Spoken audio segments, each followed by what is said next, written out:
All right. The water for letting me know, Bishop. Can you brothers hear me now? It should be working now because I had the mute button was on. I didn't realize it. Um, okay, cool. All right, so let me start that over again. Barakateh Hawa Bashem Yahushai Bashem Rachakwadash. Welcome to another live lesson. The name of this one is um, and they shall take away certain of you being idle. And pretty much that's a direct quote from the book of 2nd Ezra 16. And pretty much that's the consensus that's happening right now. Because as you look about on the earth today, these different governments that are being run by the international bankers, the whole idea is they're making it harder and harder for people to move about in this society. You know, it starts off with the entertainment and the being able to go from state to state, flying on planes, riding on buses, trains, and things of that nature. Starting with the people that work for the state, for the government, so on and so forth. And this is all by design, because eventually it's going to trickle over to everybody else. Once they get the legislation in, they're saying, no, it's not going to be mandatory. It's going to be this, that, and the other. But once they get some sort of legislation in place, then what they do is they expand on that legislation, because that's what they do. This is why when you go back to 1910, when they had that meeting on Jekyll Island, the whole thing was to get the bill passed. Some of the other individuals that were there trying to get the legislation passed, they wanted everything to be included within the legislation so that they could have everything to their disposal whenever they want. But Paul Warburg, I believe it was, if I'm not mistaken, he was the one that said, no, gentlemen, we just want to get the legislation passed. Once it's passed, then we can make the amendments later. And that's why to every law and everything that Esau does, there are always amendments to it. There are always loopholes within the legislation that that's pretty much like a broad stroke of a pen that allow them to adjust it later. So these things being mandatory to government workers and firefighters and police and different municipalities and the military, things of that nature, and it not really affecting the so-called quote-unquote civilians, eventually that legislation that's being used against these governmental workers is going to be extended broadly upon all peoples of the earth, because remember, this is a worldwide event. So this is why in Isaiah 10:1 it says, woe unto them that decree unrighteous decrees and write grievousness which they have prescribed, because these laws that they're passing, that is the grievousness that they have prescribed, because it's not meant to help the citizens. It's meant to have the government take away the very few freedoms that the people have and have them, on bended knee, so to speak, and fawning at the will of the international banking families. So what they're seeing is that most people are not complying with these different mandates. You have some that are, but most are not. So as the days tick, the months and the years, or the months tick, they're going to become more and more stricter with their approach on it. And that's why it says that they're going to be like madmen, sparing none. And what you're going to have is you're going to have something that we were ridiculed about years ago for teaching, you know, something called martial law, which we've been talking about this for a long time. And it's been stated, you know, I mean, I've heard the Elder Apostle Tar mention it, that people have said that the word Walmart is nothing more than martial law, pretty much spelled backwards or kind of a little jumbled up. Because one of the things that they have or that they want to do is detain people. So what I'm going to do is I'm going to read the definition for martial law on this offline dictionary. And then, you know, we'll take it from there. It says martial law, the body of law imposed by the military over civilian affairs. And that's exactly what it is. It's when the military takes over the function of the government. So it says the body of law imposed by the military over civilian affairs, usually in time of war or civil crisis, overrides civil law. And that's exactly what it does. It overrides civil law. You know, and what happens is when you have an emergency declared, you know, a state emergency, national emergency, or in this case, a worldwide emergency through something as so-called, quote unquote, as deadly as this situation or this event, then what they do is they enact the state of emergency clauses that each state, country, you know, municipality, city, whatever the case is, may have on the books. All right. And what that would cause to do is the people that do not comply, they'll be given the right to detain them. Now, the word detention is a state of being confined, usually for a short time. But we know that there's legislation in place like the NDAA, I believe it's called. NDAA, National Defense Authorization Act, I believe it's called. And pretty much they can detain somebody indefinitely, you know. So just remember, these detention centers, they're saying are temporary till they move the people where they have to go. But it could be, they could set it up as long as they want. So that's the word for detention. And pretty much what they want to do is those that don't comply is going to make it hard for them.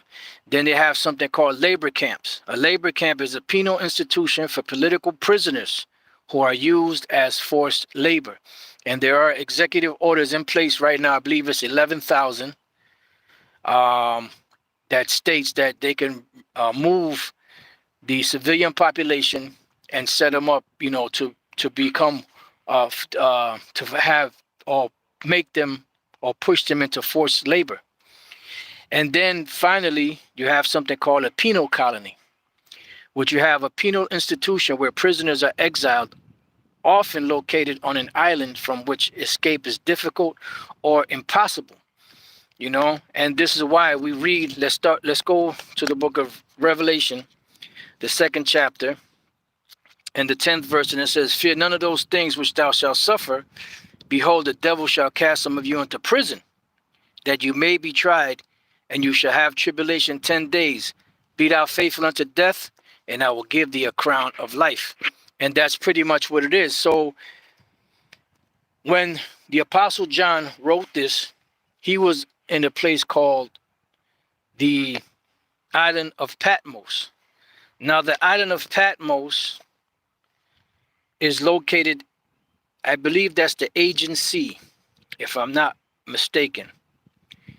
And pretty much what it was something called, these islands were called the Sporades. All right. And the Sporades, I believe that comes from the word sporadic, because they were pretty much, you know, scattered all over that area. And that was a place where they would send political prisoners, those that caused insurrections, those that caused sedition, you know, those that caused revolutions and rebellions, against the government, back then being the Roman Empire, which America today is nothing more than a revival of the ancient Roman Empire, the one whose deadly wound was healed. And that's pretty much where they're heading, or where everything is heading towards, that draconian type of penal codes that will be used, in order to get people to consent. Now, there's a video circulating where brothers did of this Jake in the military, and I'm pretty sure that prior to him making that last video that he did, that he was talking all kind of shit about, that Vicky Venom, that juice, that damsel in distress juice that they're pushing out there. And I'm pretty sure he was saying, I ain't taking it, this is some bullshit. But I'm pretty sure he was talking all kind of shit. Now that they have laws in the book that they're going to court-martial you, they're going to send you to Leavenworth, a federal prison. They're going to cut your pay down, blah, blah, blah, this, that, and the other. He's singing a different tune. I can't take that kind of L, TikTok, I can't take that kind of L. I got a family to support, man, And this is why you're going to see a lot of people that's talking shit that I ain't going to do this, I ain't going to do that, I ain't going to comply. But they're going to do the same exact thing that they're saying that they're not going to do. Because they're not going to have the spirit of Yahweh Bashim Yahushua to guide them and to resist, these things. Now, we read in Revelation, the 1st chapter, with the Apostle John, in the 9th verse, it says, I, John, who also am your brother and companion in tribulation, and in the kingdom and patience of Yahushua HaMashiach, was in the isle that is called Patmos, for the word of the Most High and for the testimony of Yahushua. Why? Because what we're teaching is a seditious doctrine, because we're saying that America, which is known as Babylon the Great, is going to be destroyed. And that Yahushua is coming to claim his kingdom. So that is a pretty much seditious, these are seditious statements, which Elder Pastor just did a video on sedition. Let's look up that word sedition real quick. Sedition.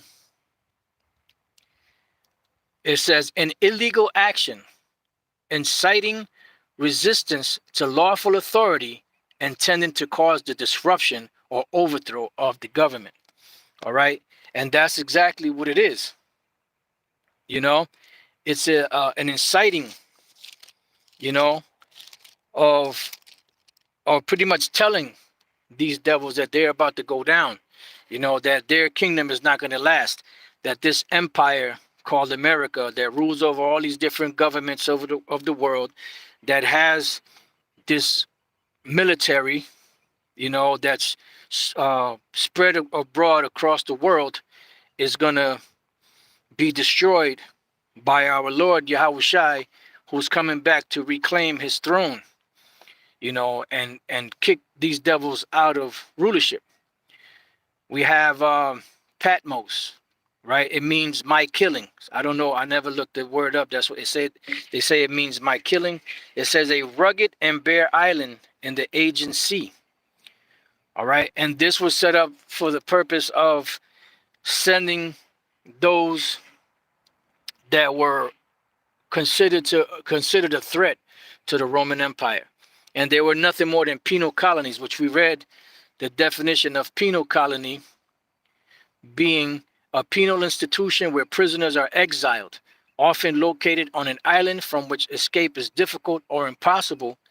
And this is why they built that out there in the Bay, I believe it was, that prison called Alcatraz, because it was thought to be unescapable. And that's why they put it in the middle of, surrounded by water on an island, because that's an ancient practice going back to them sporad islands in the Aegean Sea, where political prisoners, so on and so forth, those with seditious speech, rebellions, revolts, were sent to labor. All right. And that's where St. John was, the Apostle John, on that island because of the testimony that he held of Yahweh Bashem Yahushai and the words that he spoke, because Yahushai told the disciples that, look, teach this word, and eventually I'm going to come back and I'm going to claim my throne back, in so many words, when you go into the whole history of the gospel, and the truth of the gospel is that the nation of Israel is going to be saved. Esau and the other nations are going to be brought down, and Yahushai is going to be set up into power. This is the book of Matthew chapter 10, and verse 18. And you shall be brought before governors and kings for my sake, for a testimony against them and the Gentiles, meaning the actual nations. All right, so just imagine going back in history to any of these different empires where there was a particular king, let's say Nebuchadnezzar or Ahasuerus, or any of the Darius, any of those kings ruling, and then you telling them that Yahushua is coming back to take them down. That would be a seditious thing, and they would cast you in the worst parts of the prison. And that's what's coming in this society, this martial law. This is why they have these protests. They have, controlled opposition, because they want chaos to ensue in the streets, because without chaos, they can't bring order. And that's one of their mantras or mottos, is order ad chaos. I don't think it's going to come up here. Nope, I didn't think so.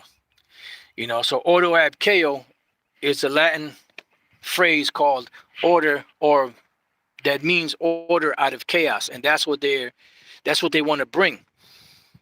And this is why they're pushing this legislation. And this is why the legislation, when you read it, it's so vague, because they don't want it to be precise. They want it to be vague so that they can add the amendments that they want in order to extend the power of that legislation to rob the average person out here in the world of their rights if they don't comply with these different government mandates. And that's what we're seeing right now. We're seeing this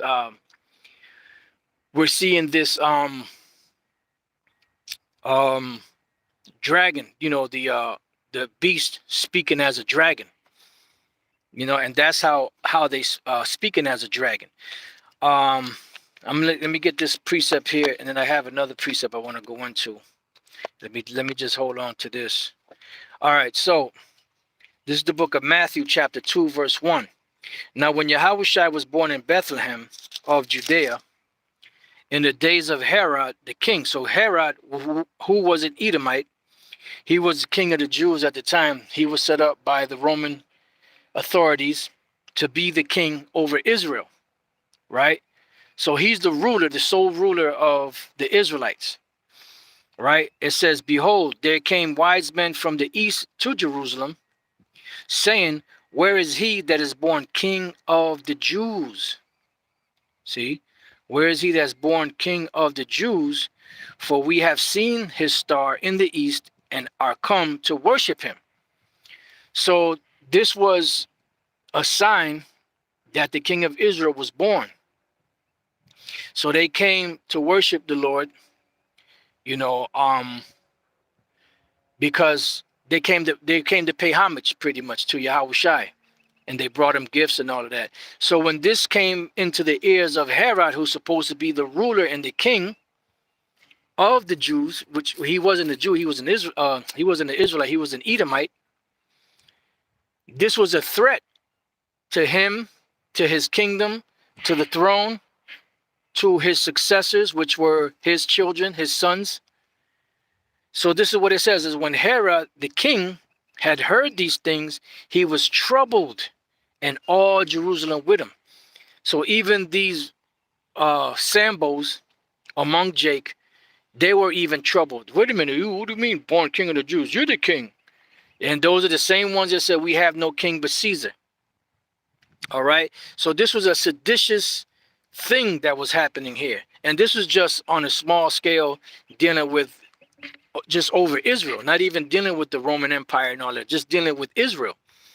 right? It says, and when he had gathered all the chief priests and scribes of the people together, he demanded of them where Yahushua should be born, because he gathered all of the heads among all of the sects or the factions of Jake back then, of the, leaders in them, to find out where this king should be born.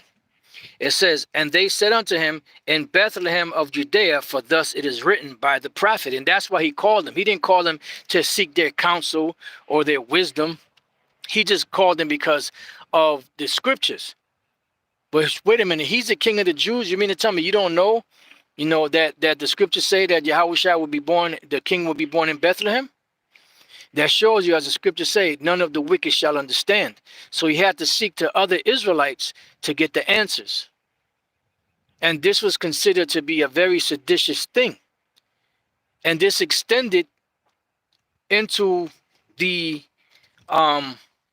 rulers of Israel at the time, this what they call the Sanhedrin. And they were even, worried about their positions, being taken. This is St. John 11:47. Then gathered the chief priests and the Pharisees a council and said, what do we, for this man doeth many miracles? So he's doing a lot of miracles. So what are we going to do? We have to do something about this situation. Otherwise, there's going to be problems. It says, if we let him thus alone, all men will believe on him, and the Romans shall come and take away both our place and nation. So you have to remember that these men were filthy rich, because of the position that they held. And if they didn't do something about Yahushua, the Romans would take them out of that position and they would not make any more money. That's why when Yahushua saw them coming to the temple and, dropping, those tights, he said they're giving of their abundance. But this woman, she's given all that she has. So her faith is what made her give all of that, because that's all that she had. That was all her living. But they were given out of the abundance of their treasures. So they were living fat. So they didn't want that to be disrupted. So that's why they are looking for ways to get rid of Yahushua. All right, so we read that in Matthew 2. So when we read, right, in verse 6, back in Matthew 2:6, and thou, Bethlehem, in the land of Judah, are not the least among the princes of Judah, for out of thee shall come a governor that shall rule my people Israel. Then Herod, when he had privily called the wise men, inquired of them diligently what time the star appeared. And he sent them to Bethlehem and said, go and search diligently for the young child, and when you have found him, bring me word again, that I may come and worship him also. But that was deceitful, because he just wanted to know where this particular child was so that he can put him to death. Because when you go back into history and you read up about Herod, killed a lot of people that he felt were a threat to the kingdom. I believe he even killed his wife, the Hasmonean queen, that he had married. And there was a lot of individuals that he killed, that he thought would be a threat to the throne. Let's go real quick to Matthew 2. And let's look up Herod, see what it says for Herod. There took a fellow sagacious. Right, here we go. Herodes, the name of a royal family that flourished among the Jews in the time of Yahushua and the apostles. Herod the Great was the son of Antipater of Idumea, appointed king of Judea BC 40 by Roman Senate at the suggestion of Antony and with the consent of Octavian. He at length overcame the great opposition which the country made to him and took possession of the kingdom BC 37. And after the battle of Actium, he was confirmed by Octavian, whose favor he ever enjoyed. He was brave and skilled in war, learned and sagacious, but also extremely suspicious and cruel. Hence he destroyed the entire royal family of Hasmoneans, put to death many of the Jews that opposed his government. See, And this is what he wanted to do. He wanted to kill Yahushai, and proceeded to kill even his dearly beloved wife Miriam of the Hasmonean line and his 2 sons she had borne him. By these acts of bloodshed, and especially by his love and imitation of Roman customs and institutions, and by the burdensome taxes imposed upon the subjects, he so alienated the Jews that he was unable to regain their favor by his splendid restoration of the temple and the other acts of munificence. He died in the 70th year of his age, the 37th year of his reign, the 4th before the Dionysian era. In his closing years, John the Baptist and Yahushua were born. Matthew narrates that he commanded all the male children under 2 years old in Bethlehem to be slain. Why? Because this was a seditious thing, you know, even though it was part of the scriptures. You're supposed to be king of the Jews. You're supposed to side with what the scriptures are saying. It said that he was learned and sagacious. So why, if the scriptures that you're supposed to represent, why if the scriptures say that there's going to be a king that's going to be born in Israel, why are you seeking to destroy him? See? That's the devil for you. But this is an idea that translates to other empires and kingdoms. So whenever there's a kingdom that says, look, we're going to be established, you're going to be taken down, what happens? They set up a war against that particular kingdom, in the hopes of catching them, more than likely slaying the king and his nobles, or imprisoning them or enslaving them, as they did to Zedekiah and the nobles of Israel, during the time of, the Babylonian Empire and Nebuchadnezzar. So anyone that resisted, they would come down hard upon. When we read the story, let's go to it in Acts, the 5th chapter. And what they would do is they would put some of these people into prison. They would put them in captivity. We go to Acts 5 and 33. When they heard that, they were cut to the heart and took counsel to slay them. Then stood there up one in the council, a Pharisee named Gamaliel, a doctor of the law, had in reputation among all the people, and commanded to put the apostles forth a little space, so that he can give this discourse. It says, and said unto them, ye men of Israel, take heed to yourselves what ye intend to do as touching these men. For before these days rose up Theudas, boasting himself to be somebody, to whom a number of men, about 400, joined themselves, who were slain, and all as many as obeyed him were scattered and brought to naught. Because the Roman Empire, the Romans, the centurions and the different soldiers, brought these men down because they were opposing the Roman Empire, and they were a threat to the stability of the empire. It says, after this man rose up Judas of Galilee in the days of the taxing, and drew away much people after him. He also perished, and all, even as many as obeyed him, were dispersed. You see? And you better believe that the ones that were caught, some of them, depending on their status, were crucified. That was one of the famous ways that the Romans would kill people if they weren't citizens. And others were imprisoned in these penal colonies, such as the island of Patmos and many others of those islands where they would exile people to. Matter of fact, let's look up that word exile. See what that says. Exile. It says a person who was voluntarily absent from home or country, a person who was expelled from home or country by authority. See? The act of expelling a person from their native land. Yeah. And where would they send them to? These penal colonies. And what would they do there? Forced labor. So pretty much they were nothing but slaves. Because that's pretty much what these prisoners are. And that was a loophole that Esau found back when they so-called freed the slaves You know, and in the 13th Amendment said neither servitude nor neither slavery nor involuntary servitude should exist in the United States except for crimes, you know, for in act of crime or something like that. Now that was a loophole, and that's why they would charge Jake with the simplest things as a criminal so that they can use them as forced labor, you know, and that's what the 13th Amendment is all about. You know, so pretty much it was a way to make somebody a slave to you. And if you have a slave, you don't have to pay that slave nothing. You feed them, house them, clothe them, and that's about it. You don't have to pay them a wage because they're a slave. So that's what these devils are doing. So those are examples, and there's many other examples, you know, of those that were uprising against the Roman Empire back then.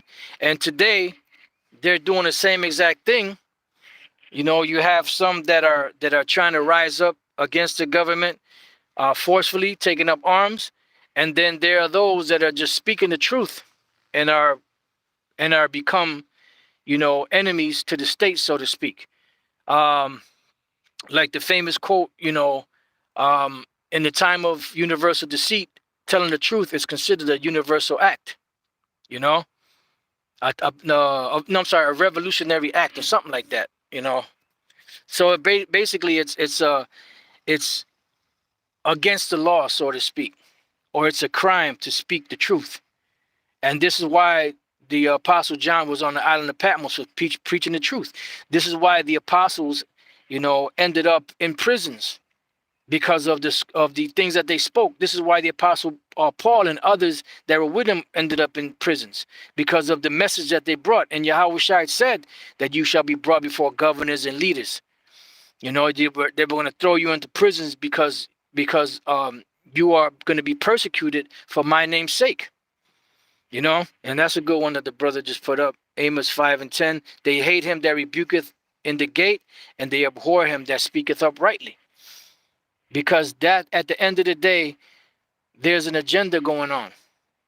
And if you're not a part of the solution, you're a part of the problem. And their whole thing is to eliminate the problem, because they don't want any opposition in this so-called new world that they plan on bringing. And all of these things are in these different movies. And when you quote these movies, people look at you like you're crazy. Oh, you quoting movies? Hey, they bring out their plans in these movies. You go back and you watch 1984. You go back and you watch Handmaid's Tale. You go back and you watch Equilibrium and some of these other futuristic movies, Demolition Man, and you see all of the same things that were put in movies back in the 70s, 80s, and even before that, 90s. And you see it all happening right now in 2021, the year of the hastening the coming of our Lord Yahweh Bashem Yahushai. So how is it considered a conspiracy theory if all of those things that were in these movies back then are actually happening right now? There's something called predictive programming. And that's what they do. Before they do anything, they put it out in the public, whether it's through, you know, cartoons, whether it's through these tabloids, you know, whether it's through comedy, whether it's in movies, sitcoms, or whatever the case may be. They put it out there because they're advertising to the people what they plan on doing before they bring it to pass, because they're trying to be like the Most High. Remember, the Lord said, matter of fact, let's go to Isaiah 42:9. It says, behold, the former things are come to pass, and new things do I declare. Before they spring forth, I tell you of them. So this is why they do that, because they're trying to be like the Most High. So they're mimicking everything that the Most High is doing or does, but on the left-hand side. This is Isaiah 14:14. I will ascend above the heights of the clouds. I will be like the Most High. And this is in their demonic, proud spirit. They're trying to be just like the Most High. And that's why they put out these predictive programmings. I'm just looking up one more. All right. So that's what's coming. Martial law, you see the technology and the direction that is all moving. You see that everything is being digitalized. You're seeing everything is working off of frequencies. You're seeing that even now, as they're making this transition, your particular devices are not working like they normally do. Your phones and different things, shit freezes up, acts up. They give you unlimited. You pay a certain price for unlimited access of the internet, but it's limited, unlimited. It has the appearance of being unlimited, but it's really limited. And everything is not working correctly and properly. But prior to that, when everything was 4G, everything was working perfect. When it was 3G transitioning to 4G, anything that was 3G was acting up at the time of the transition. Then when 4G came and everything was cool, everything was working fine. Now you got the 5G, now shit is starting to act up on the 4G. It's all done, it's a plan that they have. Because you have to remember, everything being digitalized, everything in this technology, everything has to coincide one with the other. And that's why they're pushing this technology with everything being digital, because the ultimate goal is to stick that RFID microchip into people. Daniel chapter 12 and verse 4. But thou, O Daniel, shut up the words and seal the book, even to the time of the end, which we're in the time of the end now. Many shall run to and fro, and knowledge shall be increased. And that's what we're witnessing right now. Knowledge being increased. And that's why everything is heading in that direction. That's why they're putting everything online. It's easier to track everything online than it is to try to track things the old way, the old calculations, pen and paper. It was much harder back then. You see how quick now they have things moving. Before, it would take them forever to solve a case. Now it's being solved quicker and quicker. So everything is being centralized on the web, because the web really wasn't set up in their mind for truth. The web was really set up to centralize the whole world. But the Heavenly Father used it for the truth to be brought out. Mainly the truth of the scriptures, but then you also have truth of you have these truthers that bring out information out here, to let the world know what's really going on behind the scenes. And that's why right now the brothers in Dallas, they got a BitChute site where they're putting up lessons that they can't put up on YouTube, because everything here is censored. So you have to speak in code all the time. So the deeper lessons, they said they're going to put on there, and then just basic things, they're going to put on YouTube. Because YouTube is clipping videos, clipping sites because of the truth. Because remember, this was not set up by Esau for the truth, but the Lord set it up for truth to come out. We read in 2nd Ezra, the 6th chapter, that the book shall be opened before the firmament, and they shall see all together. But Esau's thing was to set this technology up to centralize everything, get everything online. Because the ultimate was what? The merging of man with machine, which is through this RFID technology. Whether it's implanted in the brain, whether it's implanted in the hand, on the back, on your thigh, on your butt cheek, in whatever form that it is, because now you have nanotechnology, but that nanotechnology that they have is the same thing as the RFID, but it's just made smaller. So it's still the same thing, just much smaller now. So it's still the RFID microchip. And that's what they want to do, put everything online. And those that don't comply, they're going to have a hard time to go. Hence the concentration camps, hence the detention centers, hence the troops coming in, whether they be FEMA troops or whatever the case may be. So it's going to get tight, man. It's going to get tight. But the elect are going to do all right. It's going to get tight, but the elect are going to be all right. You know? So with that, you know, I pray that your brothers and your few sisters have been edified. To the next time I say shalom.